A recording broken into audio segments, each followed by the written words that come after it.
Filipenses capítulo 1 y vamos a ver, si Dios lo permite, del versículo 12 al 18, parte del informe de la situación de Pablo. Si ustedes van a los comentarios van a encontrar ese subtítulo. El informe de la situación de Pablo a los hermanos de Filipos. Pero antes de leer, quisiera traer a la memoria algo que hace algunas semanas nada más con Marcos estuvimos viendo. Si recuerdan, él comenzó su sermón hablando de 5 hombres, 5 misioneros que fueron a la selva del Ecuador. 5 hombres que dieron su vida por el Señor no solamente en ese momento, sino que cuando rindieron sus vidas a Cristo, vieron el costo de seguir a Cristo, decidieron rendir sus vidas al Señor, dieron sus vidas y finalmente en la selva del Ecuador murieron.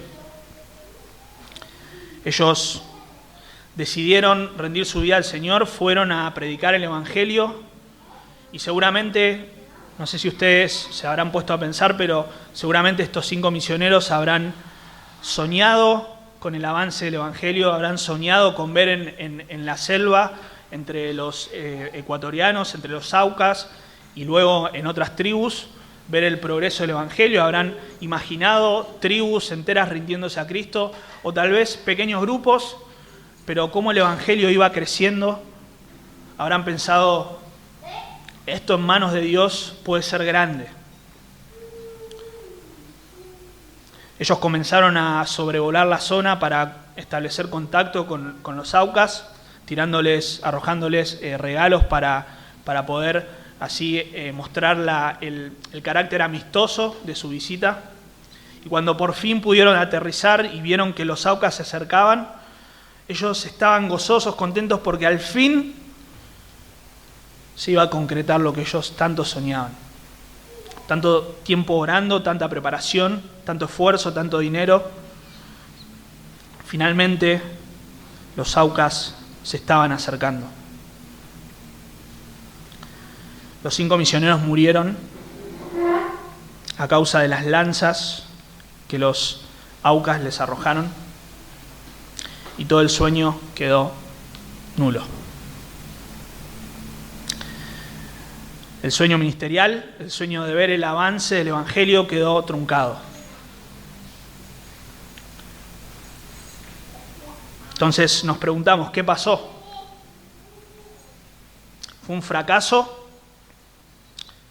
¿Valió la pena que ellos hagan eso? ¿Por qué no se quedaron mejor en Estados Unidos donde estaban y por ahí podían levantar una fundación que envíe misioneros, que haga otras cosas? ¿Por qué no lograron el avance del Evangelio de otra forma? ¿Por qué sus vidas, o mejor dicho, sus vidas tuvieron sentido en el avance del Evangelio? ¿Valió la pena? Vamos a leer el pasaje. Versículo 12 del capítulo 1 de Filipenses dice la palabra de Dios: quiero que sepáis, hermanos, que las cosas que me han sucedido han redundado más bien para el progreso del Evangelio, de tal manera que mis prisiones se han hecho patentes en Cristo en todo el pretorio y a todos los demás. Y la mayoría de los hermanos, cobrando ánimo en el Señor con mis prisiones, se atreven mucho más a hablar la palabra de Dios sin temor. Algunos, a la verdad, predican a Cristo por envidia y contienda, pero otros de buena voluntad. Los unos anuncian a Cristo por contención, no sinceramente, pensando añadir aflicción a mis prisiones, pero los otros por amor, sabiendo que estoy puesto para la defensa del Evangelio. ¿Qué pues? Que no obstante, de todas maneras, o por pretexto o por verdad, Cristo es anunciado, y en eso me gozo y me gozaré aún. Hermanos, animate a sufrir por el avance de la causa de Cristo. No estoy diciendo dale, animate, no es una arenga como vemos en los partidos de fútbol, sino que cobra ánimo. Esa es la idea, animate, cobra ánimo a sufrir por el avance de la causa de Cristo. ¿Valió la pena? Vemos la historia de los 5 misioneros, ¿valió la pena? Vamos a ver 3 verdades en este pasaje hay tres verdades fundamentales que deben impactarnos, que deben animarnos a sufrir por el avance de la causa de Cristo. La primera verdad que vamos a ver es que el Evangelio impacta el entorno donde sufrís. Si nosotros vamos a sufrir por la causa de Cristo, debemos animarnos al saber que el lugar donde el Señor nos está poniendo para sufrir, donde el Señor nos está poniendo para padecer por la causa de Cristo, si esa es la realidad de nuestra condición, ese entorno puede ser impactado por el Evangelio.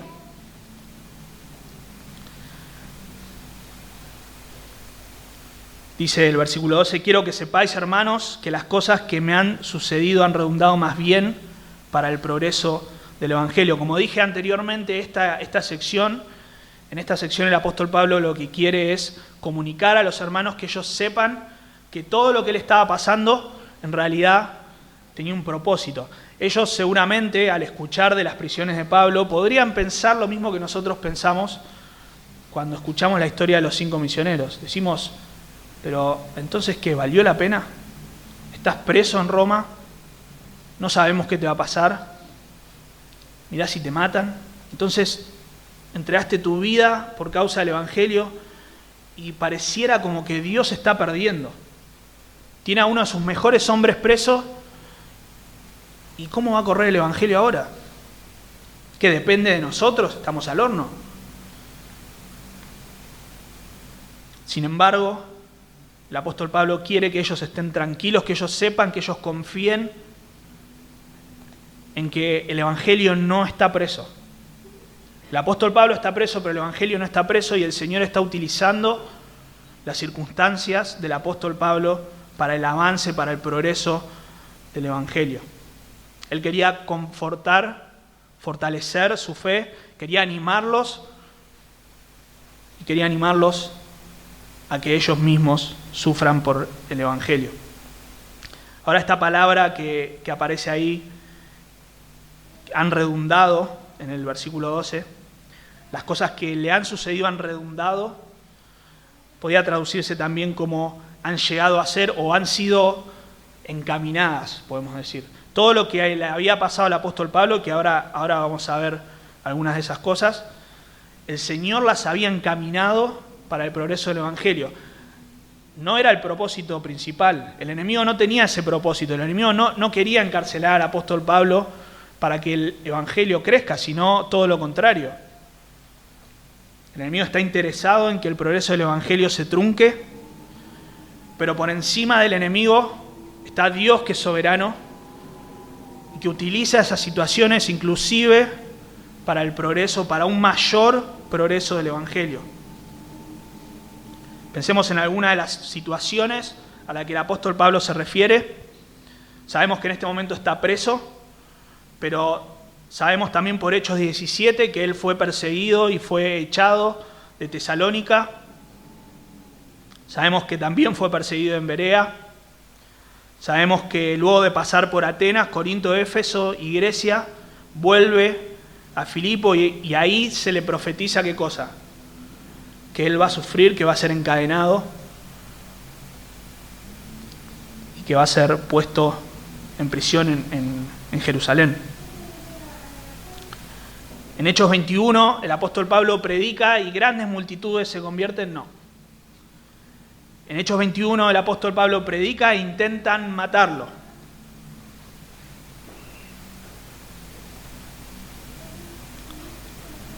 Versículo 35 de ese capítulo. Dice, al llegar a las gradas, aconteció que era llevado en peso por los soldados a causa de la violencia de la multitud, porque la muchedumbre del pueblo venía detrás gritando, muera. Entonces el Evangelio no parecía progresar. Los hermanos en Filipos estarán viendo y escuchando las cosas que le sucedían a Pablo, él mismo estando preso en ese momento. Pero Pablo, lo que parece es que el Evangelio en realidad no tiene efecto. La gente te quiere matar, la gente te persigue, estás preso en este momento. Más adelante, más de 40 judíos juran no comer hasta matar a Pablo. Más adelante Pablo es llevado preso a Filipos. Podemos seguir todo el camino hasta Roma, donde él sufre naufragio. Y la lista seguramente es aún más grande. Pero todas estas cosas no parecen ir para el crecimiento, no parecen ayudar al crecimiento del Evangelio. Sin embargo, el apóstol Pablo le dice: hermanos, quiero que sepan que las cosas que me han sucedido han redundado más bien para el progreso del Evangelio. Todo esto que el enemigo tramó en contra mío no es casualidad. El Señor las encaminó para bien. Versículo 13: de tal manera que mis prisiones se han hecho patentes en Cristo en todo el pretorio y a todos los demás. Esta palabra patentes, de tal manera que mis prisiones se han hecho patentes, habla de algo que se hace manifiesto, algo que sale a la luz. Se usaba, por ejemplo, en 1 Corintios 3:13 para hablar de las obras de cada uno que van a ser manifiestas. Dice, la obra de cada uno se hará manifiesta, ahí tenemos la palabra.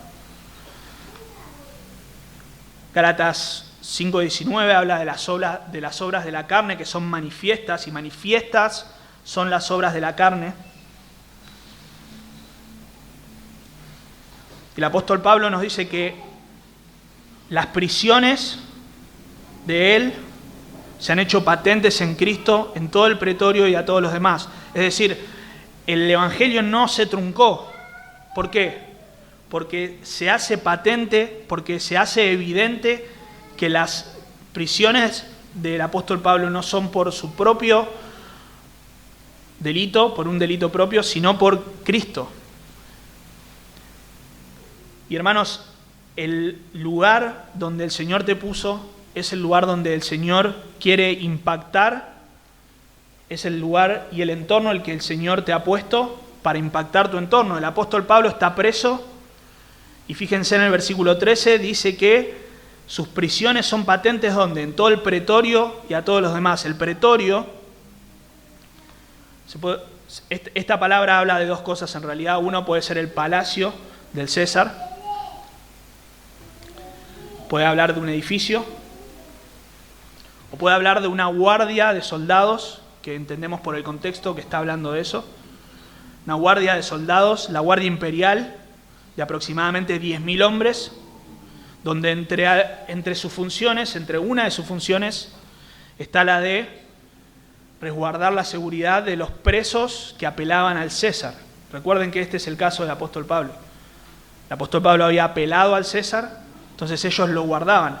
Y la particularidad es que esta guardia rotaba de tal forma que el apóstol Pablo podía compartir el Evangelio a cada uno de esos soldados.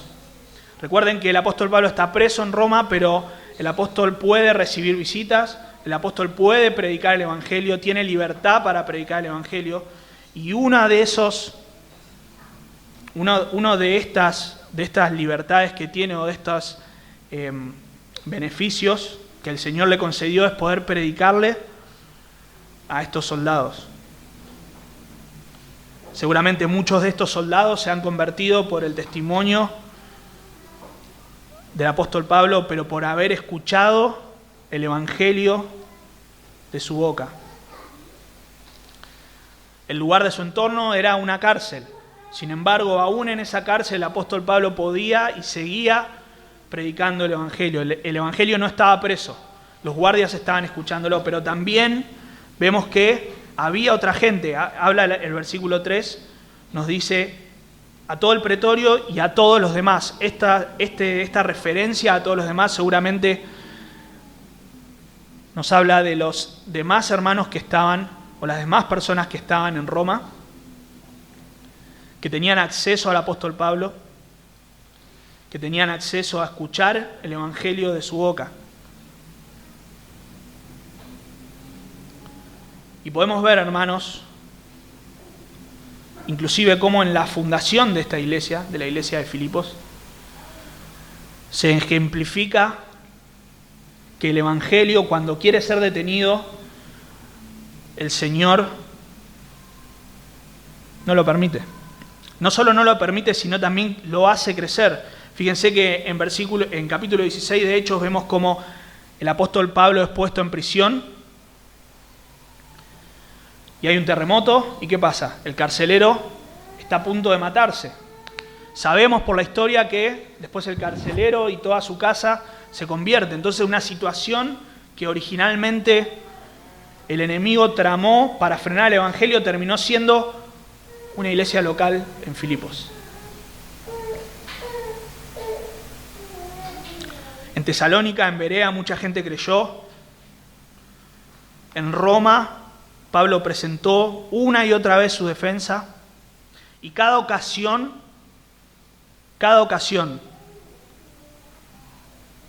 que el apóstol Pablo tuvo una barrera para el Evangelio, fue en realidad un escalón para que el Evangelio progrese.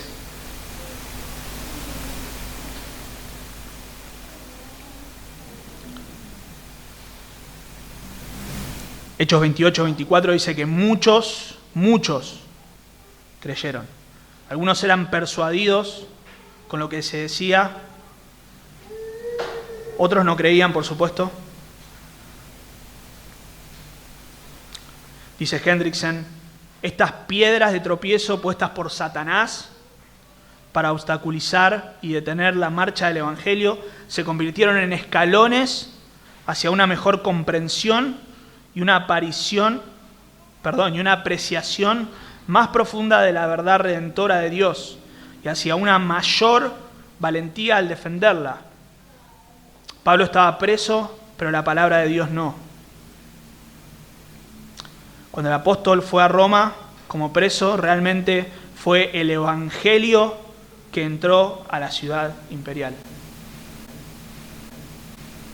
Hermanos, cuando el Evangelio quiere ser detenido por el enemigo, tenemos que cobrar ánimo en saber que tu sufrimiento, tu padecimiento, el lugar en el que vos estás, donde por ahí hay personas que no están de acuerdo con el Evangelio que predicás, que te hacen la vida imposible, por eso tenés que saber y tenés que cobrar ánimo que ese lugar puede ser impactado por el mensaje del Evangelio. No todos somos llamados a sufrir de la misma manera. No todos somos llamados a padecer en el mismo lugar. No todos nacimos en la misma época. No todos tenemos la misma familia, el mismo trabajo, el mismo entorno. Y es por eso que cada lugar en el que el Señor nos puso es el lugar en el que el Evangelio debe correr. Y si el Señor nos puso en el lugar en el que debemos padecer y sufrir, debemos cobrar ánimo en saber que el Señor puede encaminar todas esas cosas para el mayor progreso del Evangelio. No todos somos llamados a sufrir en el mismo lugar, pero sí todos somos llamados a sufrir. Filipenses 1:29, más adelante, dice, porque a vosotros es concedido.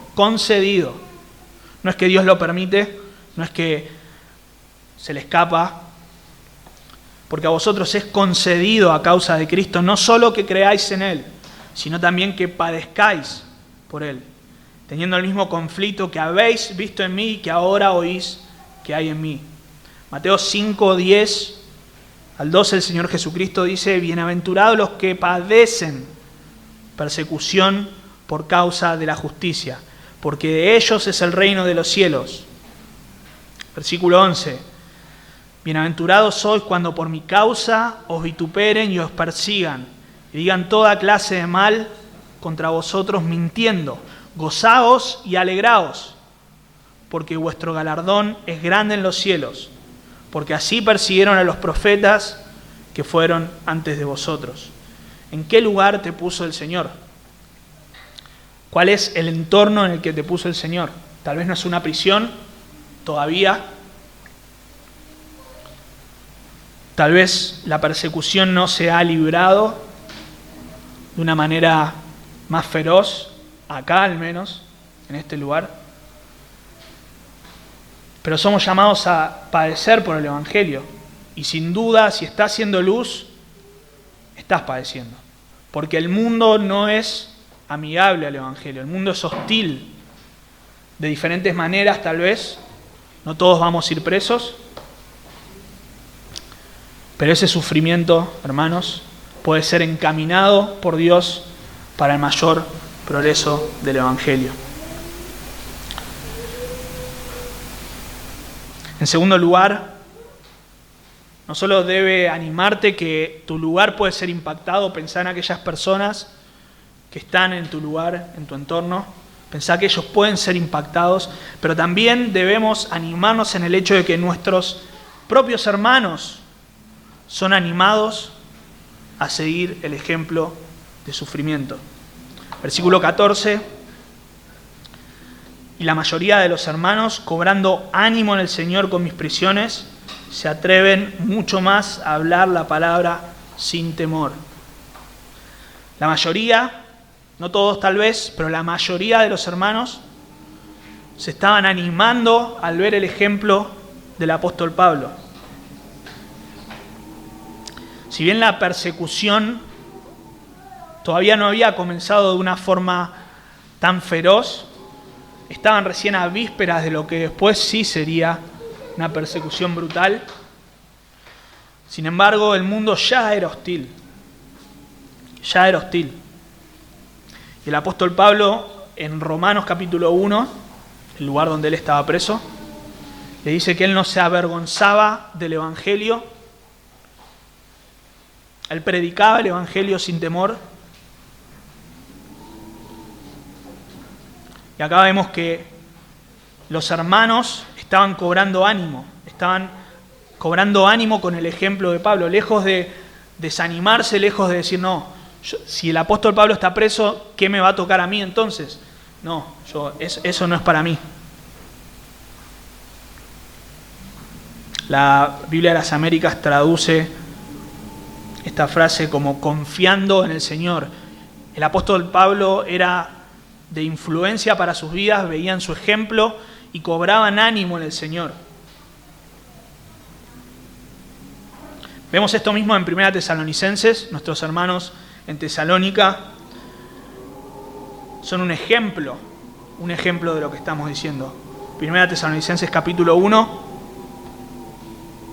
versículo 6 dice: y vosotros vinisteis a ser imitadores de nosotros y del Señor, recibiendo la palabra en medio de gran tribulación, con gozo del Espíritu Santo, de tal manera que habéis sido ejemplo a los de Macedonia y de Acaya que han creído, porque partiendo de vosotros ha sido divulgada la palabra del Señor, no solo en Macedonia y Acaya, sino que también en todo lugar vuestra fe en Dios se ha extendido. De modo que nosotros no tenemos necesidad de hablar nada. Los hermanos de Tesalónica vieron y vivieron en carne propia la persecución que sufrió el apóstol Pablo. El apóstol Pablo estuvo muy poco tiempo en Tesalónica y enseguida fue perseguido, enseguida fue echado. Y creo que no es una buena carta de presentación para alguien, ¿no? Si yo te quiero vender a vos un evangelio, si a vos te quiero vender un programa, si a vos te quiero vender algo, y a las 2 semanas me sacan corriendo, me persigue la policía, bueno, no vas a confiar mucho en eso, ¿no? No. Te vas a quedar donde estás, mejor sigo tranquilo. Sin embargo, el poder del evangelio había transformado sus vidas de tal manera que no solo vieron, sino también vivieron ellos mismos y modelaron para las demás iglesias el sufrimiento por la causa de Cristo. Ellos podrían haber dicho, si esto es el cristianismo, si esto es el evangelio, yo no lo quiero, déjame tranquilo como estoy. Sin embargo, ellos decidieron sufrir por la causa de Cristo. Y en esta ocasión el apóstol Pablo dice que sus prisiones, que sus persecuciones habían sido de ánimo para que otros proclamen el evangelio de la misma manera. Ellos se animaron, cobraron ánimo en el Señor, confiaron en el Señor con sus prisiones y se atrevieron a hablar la palabra sin temor, sin temor. Esa palabra sin temor es la palabra afobos. Phobos seguramente le suena conocido por lo que nosotros conocemos por fobia, ¿no? Es ese miedo intenso, miedo paralizante que no te deja actuar, de donde conocemos, por ejemplo, la acrofobia, la aracnofobia, miedo a las arañas, miedo a las alturas, al revés, miedo a las alturas, miedo a las arañas. Sin embargo, ese miedo no estaba en los discípulos. Ellos veían al apóstol Pablo sufrir y cobraban ánimo en predicar la palabra de Dios sin temor. Si ellos eran puestos en prisión, no importaba. Porque ellos estaban proclamando el Evangelio de Cristo, porque ellos estaban rendidos al Señor, proclamando su Evangelio. Y estaban modelando lo que leemos más adelante, cuando el apóstol Pablo dice, en versículo, ya les digo, versículo 27, dice, solamente que os comportéis como es digno del Evangelio de Cristo, para que os sea que vaya a veros o que esté ausente, oiga de vosotros, que estáis firmes en un mismo espíritu, combatiendo unánimes por la fe del Evangelio. Versículo 28, y en nada intimidados por los que se oponen. Y en nada intimidados.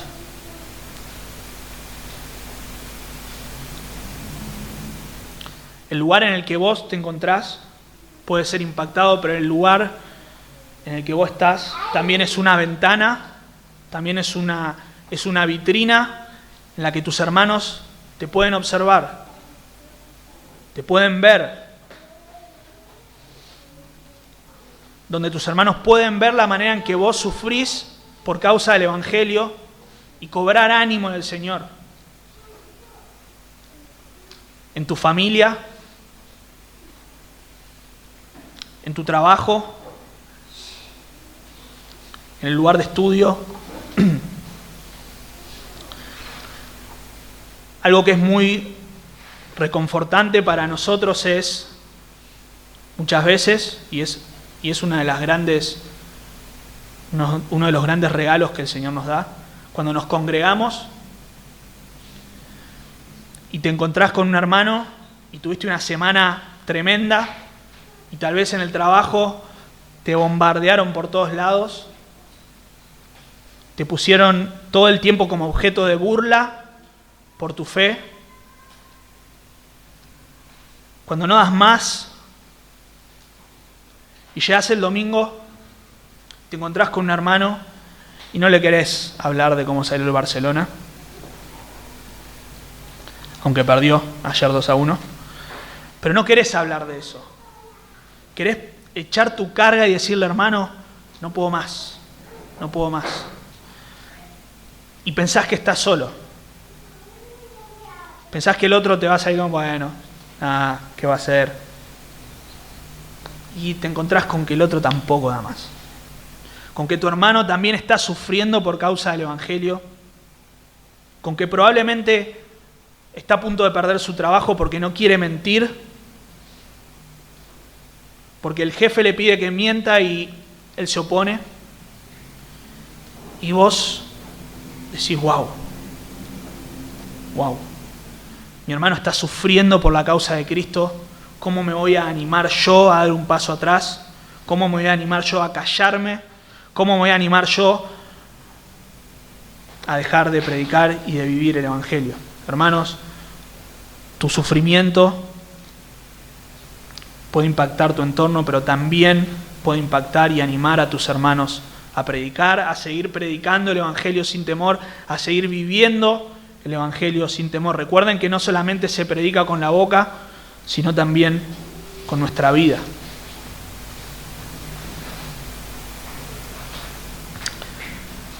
¿Qué impacto causás en tu entorno? ¿Qué impacto causás a tus hermanos? ¿Sos de ánimo para otros? Si ellos ven tu vida, ven a una persona que se conforma con la situación, que se conforma en el lugar donde está, que se enteran solamente que es cristiano porque va a la iglesia, ¿no? ¿Cuántas veces ha pasado que por años hemos tenido tal vez algún compañero de trabajo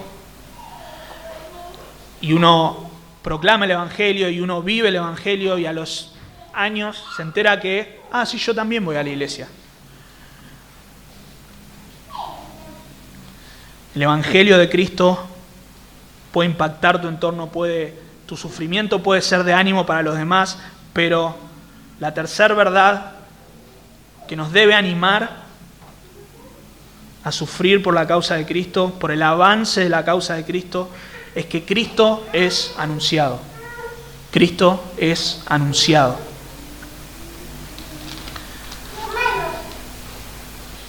Versículo 15. Algunos a la verdad predican a Cristo por envidia y contienda, pero otros de buena voluntad. Los unos anuncian a Cristo por contención, no sinceramente, pensando añadir aflicción a mis prisiones, pero los otros por amor, sabiendo que estoy puesto a la defensa del Evangelio. ¿Qué pues? Que no obstante, de todas maneras, o por pretexto o por verdad, Cristo es anunciado. Y en esto me gozo y me gozaré aún. Cristo es anunciado. Ahora, fíjense que en este texto ocurre algo muy particular. No sé si notaron, pero habían personas que estaban predicando el Evangelio por motivaciones incorrectas.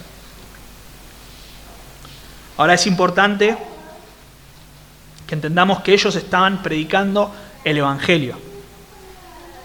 Ellos estaban predicando a Cristo, lo cual lo hace todavía más raro, porque nosotros podemos entender que una persona predique un falso evangelio por motivos diferentes. Nosotros podemos entender que una persona quiera sacarle dinero a la gente, por lo tanto no predique el evangelio, sino que disfrace con buenas palabras, con encantos, digamos. Y entendemos que lo hace con malas motivaciones, pero en este texto nos habla de que predicaba a Cristo. Estas personas predicaban el Evangelio. No es el caso de Gálatas 6, donde vemos que el apóstol Pablo le dice a los hermanos de Galacia, que si un ángel o alguno de ellos predica un evangelio diferente, sea anatema. Ahora, estas personas que predicaban el evangelio, esta contradicción tremenda de predicar un evangelio glorioso por motivaciones incorrectas, lo hacían por envidia.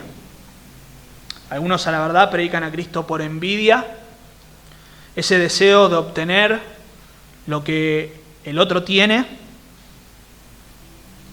también traducido como celos. Predicaban el Evangelio de Cristo deseando obtener algo que tenía el apóstol Pablo. Predicaban el Evangelio por contienda, por rivalidad. La Biblia de las Américas así lo traduce, rivalidad.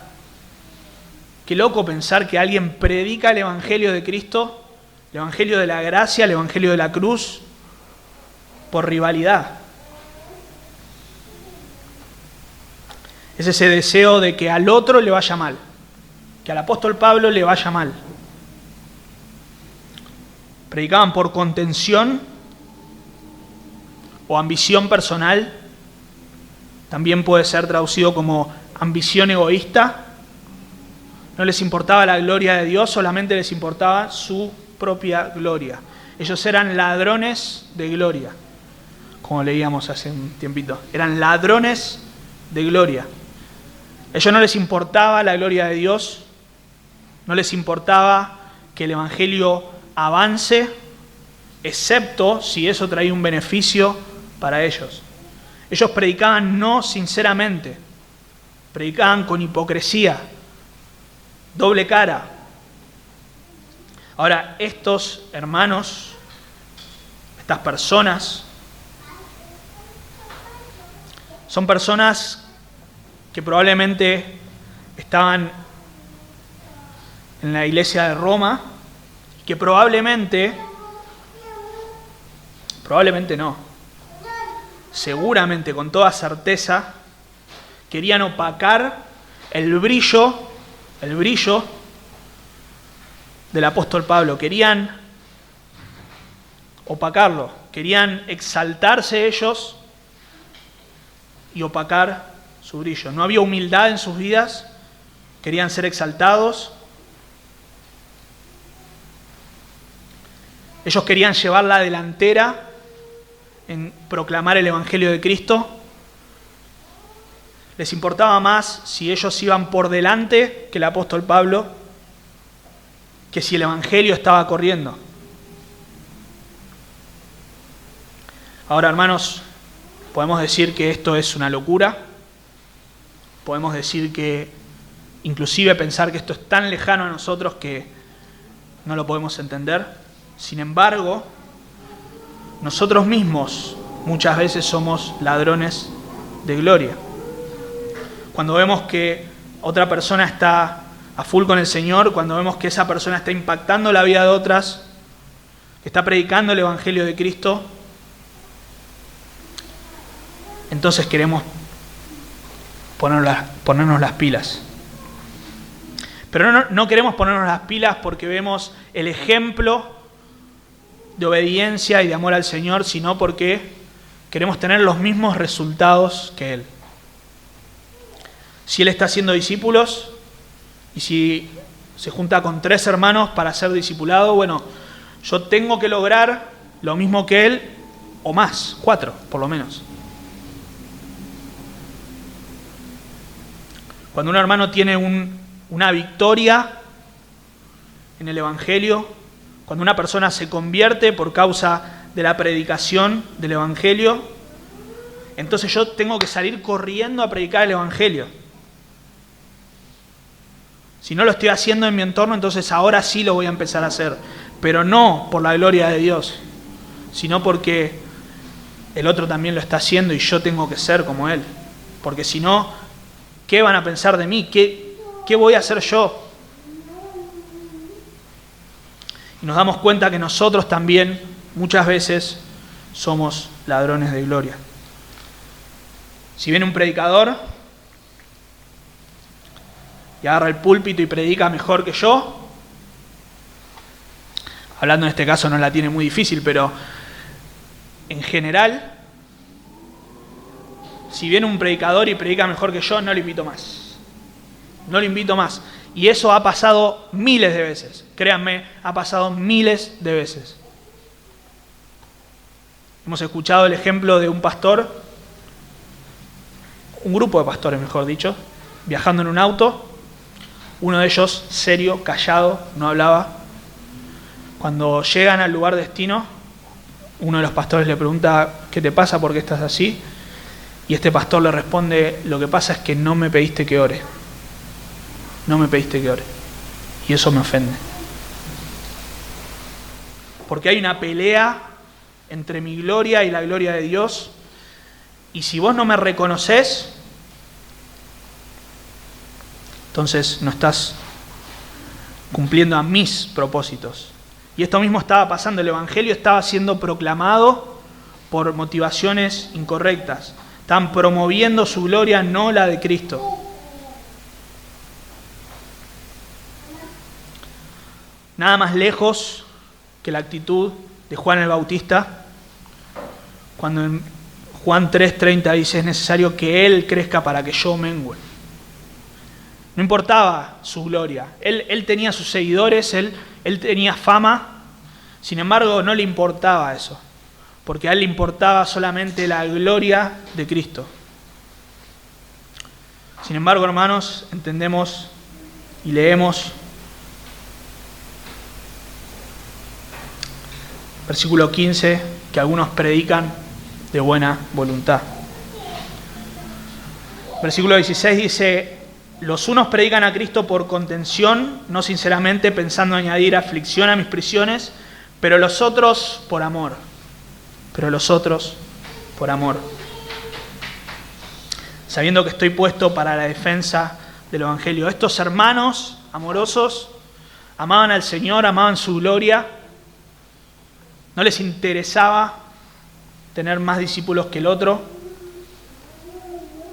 Solamente les interesaba que Cristo sea anunciado. Estos hermanos amaban al apóstol Pablo.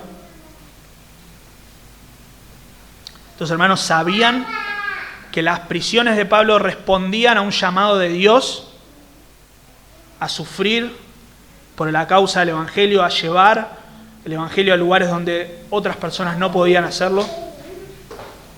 Ellos sabían que él estaba puesto en ese lugar para defender y proclamar el Evangelio. Hermanos, el entorno en el que vos estás puede ser impactado por el Evangelio.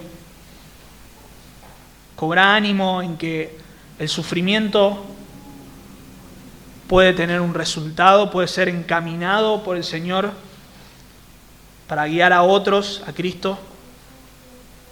Nadie más va a estar en tu lugar. No van a haber dos personas en la misma situación. No va a haber otra persona que pueda padecer por Cristo y mostrar la luz de Cristo en tu lugar. Pero también pensá que podés ser de bendición para otros hermanos. Podés ser de tanto ánimo para otros hermanos que están sufriendo por la causa de Cristo, que tal vez están a punto y quieren tirar la toalla, sin embargo ven tu vida de sufrimiento por la causa de Cristo, pero ven el gozo con el que vos lo hacés y son animados a seguir proclamando el Evangelio de Cristo. Pero también debemos cobrar ánimo que sea como sea, Cristo es anunciado. Sea como sea, tal vez en un entorno que no es tan hostil, tal vez por personas que no tienen las mismas motivaciones. Ayer hablábamos de un caso donde en una iglesia que por lo que entiendo no es una sana iglesia, escucharon un mensaje donde el Evangelio fue predicado con claridad. Por supuesto no nos gozamos de que esta iglesia no sea sana, no nos gozamos de las intenciones con que muchas veces hacen las cosas. Sin embargo, si el Evangelio fue predicado, nos gozamos en que Cristo fue anunciado.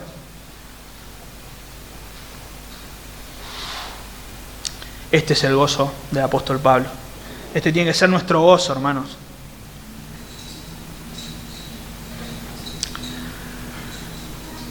Estos 5 misioneros murieron y todo quedó ahí, aparentemente. El domingo 8 de enero de 1956, sin dudas, habría de ser una fecha inolvidable. El martirio de los 5 misioneros fue publicado por los diarios, despertando la inmediata reacción en el mundo entero. De todas partes empezaron a llegar saludos y condolencias a las 5 viudas. El ejemplo de los mártires alentó a muchos otros a servir al Señor como misioneros. De hecho, a Carapachay ha llegado un misionero que ha sido impactado por la vida de estos hombres.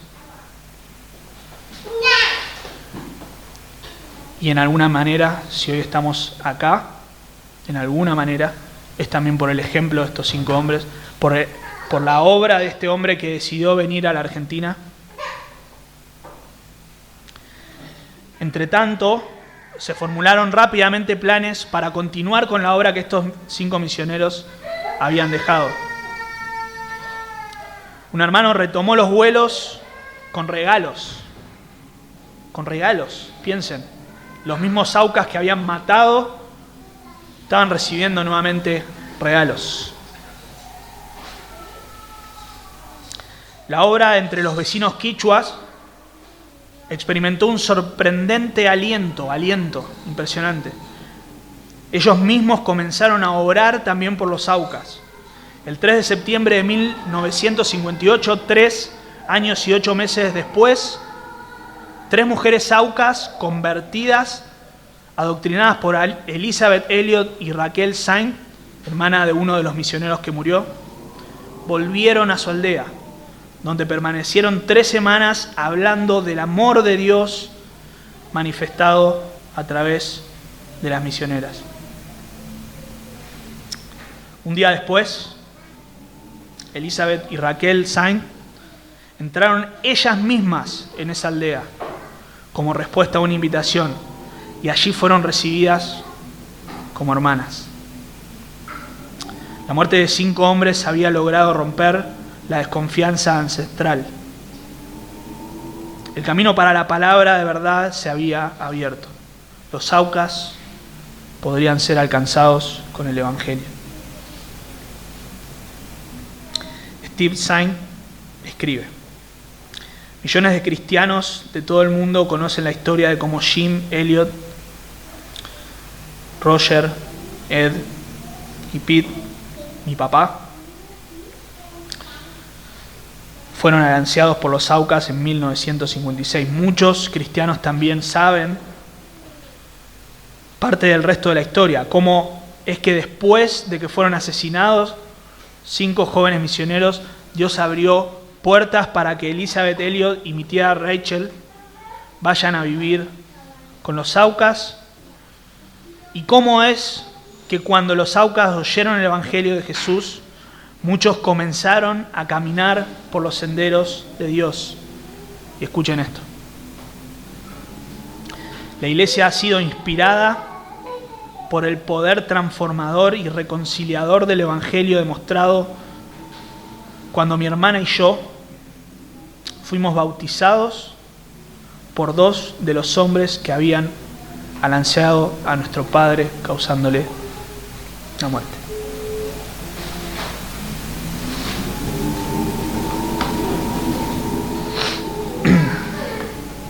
Por la causa de Cristo, ellos impactaron su entorno. Ellos alentaron a miles y miles de hermanos, y lo siguen haciendo hoy. Y se gozaron solo en la proclamación del Evangelio. ¿Estás sufriendo por la causa de Cristo? ¿Estamos sufriendo por la causa de Cristo? ¿Sos un ejemplo de ánimo para otros hermanos?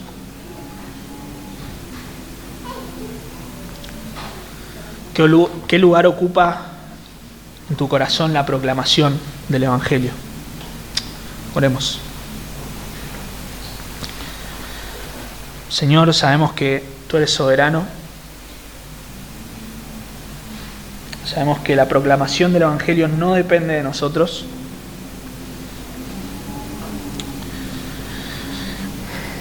Sabemos que nuestra negligencia, nuestra pereza, nuestra falta de amor a tu nombre, Señor, no es un obstáculo.